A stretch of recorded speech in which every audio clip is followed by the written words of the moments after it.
मणिपूर नावाचं एक गाव होतं, जिथली लोक खूप जास्त पिछडे आणि खूप जास्त गुलामनुमा जीवन जगत होते. जर काय कोणाच्या घरी सायकल यायची तर त्यांना पूर्ण गावाला जेवण घालावं लागायचं. त्याच गावामध्ये रामू राहायचा. रामू गावाची छोटी मोठी कामं करून आपलं घर चालवायचा. कधी सरपंचच्या घरी काम करून तर कधी लाकडं कापून त्यांना विकून थोडेफार पैसे कमवायचा. जंगलामध्ये झाडं कापणं पण आता अवघड झालं आहे. माहित नाही कोणतं जनावर कधी समोर येईल, ह्या गोष्टीची भीती वाटत असते. रामू काही लाकडं घेऊन त्यांना विकायला बाजारी जायचा.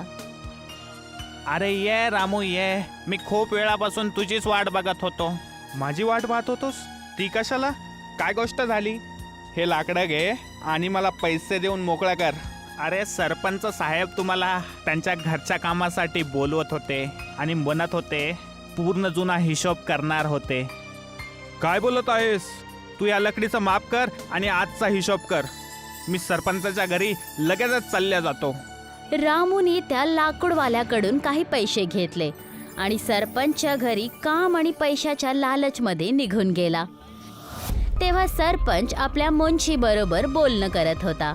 ह्या गावातील लोकांना गुलाम बनवणं खूपच सोपं आहे.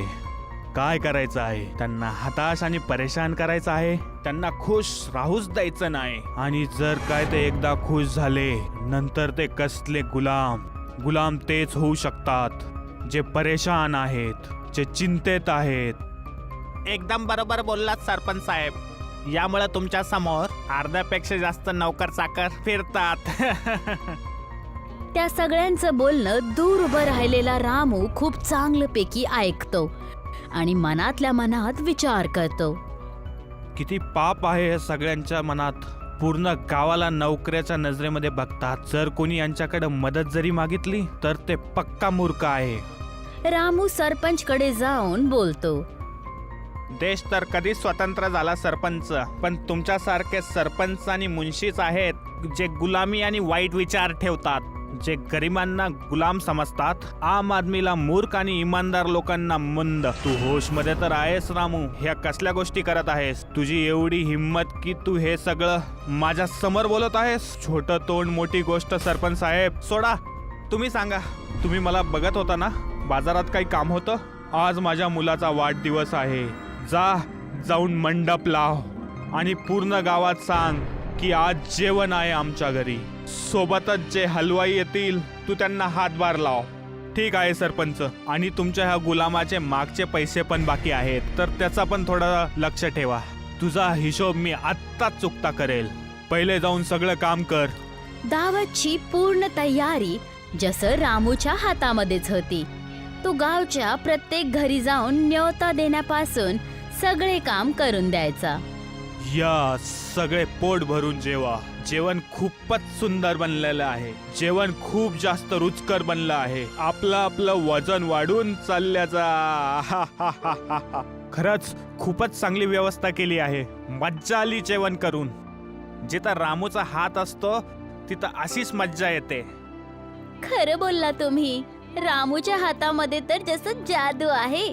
जे पण बनवलं जातं त्याच्यामध्ये रामूचे हात पडले तर जेवण खूप जास्त स्वादिष्ट आणि चांगलं होतं. पूर्ण गावाने खूप आनंदाने दावत खाल्ली आणि सगळ्यांनी रामूची खूप प्रशंसाही केली. पण सरपंच आणि त्याच्या मुलग्याला ही गोष्ट अजिबात नाही आवडली. पण जेव्हा रामू सरपंचकडे आपल्या हक्काचे पैसे मागायला गेला तेव्हा सरपंच आणि त्याच्या मुलग्याला ही गोष्ट अजिबात नाही आवडली. सरपंच साहेब, सगळ्या गोष्टी खूप व्यवस्थित झाल्या. पूर्ण गावाने जेवण पण केलं आणि तुमच्या मुलाचा वाढदिवस पण खूप चांगल्या प्रकारे झाला. आता द्या, आता माझी पगार द्या. सगळं झालं पण काही गोष्टी चांगल्या नाही झाल्या. माझ्या मुलाला कोणीही वाढदिवसाच्या शुभेच्छा नाही दिल्या. फक्त आले, जेवण केलं आणि तुझी बडाई करून चालल्या गेले. असं वाटलं नव्हतं गावातील लोक असं करतील. आणि राहिली गोष्ट तुझ्या पगारीची, तू ती घेऊन जाऊ शकतोस. सरपंचने रामूला पैसे दिले. रामू तिथून निघून गेला. मालक, हे काय? रामूचे पैसे तुम्ही असे कसे काय देऊन टाकले? ही तर वाईट गोष्ट आहे. तू त्याची चिंता नको करूस. मी रामूच्या मागे 2 गुंड लावले आहेत. जसं तो जंगलाच्या रस्त्यातून घरी जाईल, ते दोघं त्याच्यासोबत भांडण करून रामूकडून पैसे घेतील. चाल चाल चाल, पैसे काढ, पैसे काढ, पैसे काढ, नाहीतर खतम होऊन जाशील. पैसे काढ. त्या दोन्ही गुंड्यांना बघून रामू खूप जास्त घाबरला. जी हे हे हे गा पैसे आणि चालले जा, पण मला काही नका करू. जसंच गुंडे तिथून निघून गेले, रामू फुटून फुटून रडायला लागला. हे देवा, मी तुझं काय वाईट केलं आहे? माझा परिवार खूप दिवसापासून भुकेलेला आहे. फक्त ह्या गोष्टीची वाट बघत आहेत. मी काही पैसे कमवून त्यांचं पोट भरू शकेल. मी तुमच्याकडे काही जास्त मागितलं पण नाहीये, जे माझ्यासोबत एवढं वाईट होत आहे.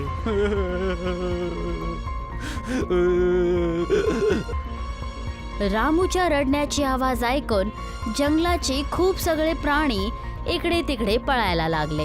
त्याच मध्ये एक ससा रामूच्या समोर जखमी हालत मध्ये समोर आला. अरे हे काय? याची हालत तर खूपच जास्त नाजूक आहे. मला याचा जीव वाचवला पाहिजे, नाहीतर हा ससा मरून जाईल इथे. रामू त्या सस्याची मदत करतो. जसंच ससा होश मध्ये येतो, ससा रामूला बोलतो, अरे रामू, तू मला ओळखला नाहीस? मी तुझा लहानपणीचा मित्र आहे. सस्याची आवाज ऐकून रामू खूप जास्त घाबरून जातो. तू बोलू कसं शकतोस? हे सगळं काय होत आहे? तुला माझं नाव कसं काय माहितीये? आणि माझा लहानपणीचा मित्र? हे सगळं काय आहे? हे सगळं काय बोलत आहेस तू? अरे तू शांत हो. मी एक मायावी ससा आहे. बहुतेक तुला आठवण द्यावी लागेल. हे बघ. त्या मायावी सस्याने आपल्या जादुई शक्तीयांनी रामूच्या लहानपणाची गोष्ट त्याला दाखवली. रामूच्या समोर त्याचा लहानपणा दिसत होता, जिथे रामू त्याच सस्याबरोबर खेळत होता, त्याला खाडवत होता आणि त्याला पाणी पण पाजवत होता. हे कसं काय होऊ शकतं? हा मुलगा तर मी आहे. मला जिथपर्यंत लक्षात आहे, माझ्या वडिलांनी तुला कोणत्या जादूगाराला विकलं होतं. तू बरोबर बोललास. त्या जादूगरच्या मदतीने मी आज मायावी ससा बनलो आहे आणि ह्या जंगलमध्ये राहतो. एक वाघाने माझ्यावर हमला केला. मी त्याच्याकडून वाचता वाचता इथे आलो आणि तू माझे प्राण वाचवलास. आता तू माझ्याकडून कोणत्याही 2 वस्तू मागू शकतोस. मी त्यांना नक्की पूर्ण करीन. मला तुझ्याकडून काहीच नाही पाहिजे. तू फक्त चालल्या जा आणि मला एकटं सोड. अजून काही नाही. रामूला हताश आणि परेशान बघून ससा आपल्या जादुई शक्तीने त्याच जाग्याटी एक पाणीपुरीचं झाड बनवतो. हे काय आहे? पाणीपुरीचं झाड? असं तू का केलंस? तू आपली पाणीपुरी विकून आपलं घर चालवत जा. ह्या पाणीपुरीच्या झाडाने पुरी तोडून आणि समोरच्या विहिरीतून पाणी घेऊन तू त्याला विकत राहा. ह्याने तुझी आमदनी पण होईल आणि माझं वरदान पण पूर्ण होऊन जाईल. त्या मायावी सस्याच्या मदतीने रामू खूप जास्त आनंदात आला आणि त्याच्या आनंदाचे अश्रू बाहेर पडले. धन्यवाद मित्रा. लहानपणी केलेले उपकार तुला अजून लक्षात आहेत. धन्यवाद. मी या पाणीपुरीला विकून आपलं घर खूप सुंदर चालवेल. आणि दुसऱ्याच दिवसापासून एकदम तसंच व्हायला लागलं. रामू त्या पाणीपुरीच्या झाडाने खूप सगळ्या पुऱ्या तोडून घेतो आणि जवळच्याच एका विहिरीतून तिखट तिखट पाणी पण घेतो आणि त्यांना एका ठेल्यावर विकायला लागतो. रामू भैया, एक प्लेट पाणीपुरी लावा बरं. तुमच्या हातात तर जादू आहे. जादू. हो, आणि न तर काय. एकदाच एक प्लेट पाणीपुरी कोण खाऊच नाही शकत. त्याचं मनच नाही भरणार. कमीत कमी 3 प्लेट पाणीपुरी तर खावीच लागेल. अरे हे तर तुमच्या सगळ्यांचं प्रेम आहे. आम्ही तर ऐकलं होतं की तू तुझं घर पण दुरुस्त केलं आहेस. खूप चांगली गोष्ट आहे. आता तुझं घर खूप शानदार आणि खूपच चांगलं दिसत आहे. सगळी हरींची कृपा आहे. आता रामू पाणीपुरी विकून आपलं घर खूप चांगल्यापैकी चालवत होता. असंच खूप महिने निघून गेले होते. रामूने गावामध्ये एक स्कूटी पण घेतली. त्या स्कूटीवर बसून तो पाणीपुरी ठेवून रामू आणि रामूची बायको संध्या दोघेही गावी गावी जाऊन पाणीपुरी विकायचं काम करत होते. ही गोष्ट सरपंचला अजिबात नाही आवडली. त्या रामूकडे बघा, काल काय नवीन धंदा सुरू केला आणि अचानक एवढा पैसेवाला झाला की ज्या गावात सायकल नाहीये त्या गावात रामू स्कूटीवरती पाणीपुरी विकत आहे. जर असंच चालत राहिलं मालक, रामू काहीच महिन्यामध्ये तुमच्यापेक्षा जास्त श्रीमंत होईल आणि जास्त इज्जतवाला पण. तू फक्त त्याचं गुणगानच गात राहशील की काही उपाय पण करशील ज्यानं रामूचा धंदा चौपट होईल? एक उपाय आहे, लक्षात आहे तुम्हाला? तुमचे नकाबवाले गुंड, त्यांना सांगून त्याची स्कूटी पाणीपुरी तोडून तुम्ही तुमचा हिशोब बराबर करून घ्या. काही पण बोल मुंशी, तू तर खूप चालू आहेस. असंच करूयात आपण, आणि ह्या वेळेस तर मी पण सोबत येईल त्याची स्कूटी पाणीपुरी तुटते वेळेस बघायला. सरपंच आणि मुंशी रामूच्या घराजवळ जातात आणि झाडांच्या मागे लपून त्या गुंड्यांचा कारनामा बघायला लागले. जसंच त्या गुंड्यांनी स्कूटी पाणीपुरीची गाडी तोडली, सरपंच आणि मुंशी खूप आनंदात आले. आत्ता आली ना मजा, पण ह्यामुळे याला काही नुकसान नाही होणार आहे. मी बघितलं आहे मालक की स्कूटी घेऊन रामू प्रत्येक वेळेस एका झाडाजवळ जायचा आणि तिथून स्कूटीवरती पाणीपुरी घेऊन निघायचा. मला वाटत आहे की आपल्याला जंगलामध्ये जाऊन ती जागा पण बघायला पाहिजे. ही गोष्ट पहिले तू का नाही सांगितलीस? खूप जास्त पेट्रोल घ्या, पूर्ण जंगलच जाळून टाकू आज. नाही राहणार बांबू आणि नाही वाजणार बासुरी.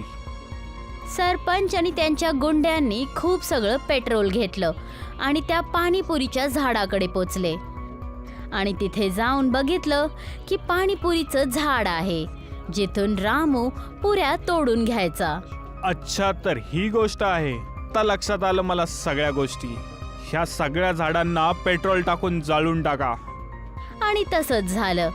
सरपंचने पूर्ण जंगलामध्ये आग लावली, पण एक पण झाड जळलं नाही. सरपंच, मुंशी आणि दोन्ही गुंडे खूप जास्त हैराण झाले. तेव्हा सरपंचचा एक माणूस पळत पळत सरपंचकडे येऊन बोलायला लागला. सरपंच साहेब, तुमच्या फॅक्टरी आणि तुमच्या घराला आग लागली आहे आणि तुमच्या सगळ्या गाड्यांना कोणी तोडून टाकला आहे. माहित नाही कोणी केलं हे सगळं. नाही, हे नाही होऊ शकत. हे काय बोलत आहेस तू? सरपंच आपल्या घरी जाऊन बघतो. त्याचं घर आणि त्याची फॅक्टरी दोन्ही जळत होत्या, ज्याला बघून तो दंग राहून जातो आणि फुटून फुटून रडायला लागतो.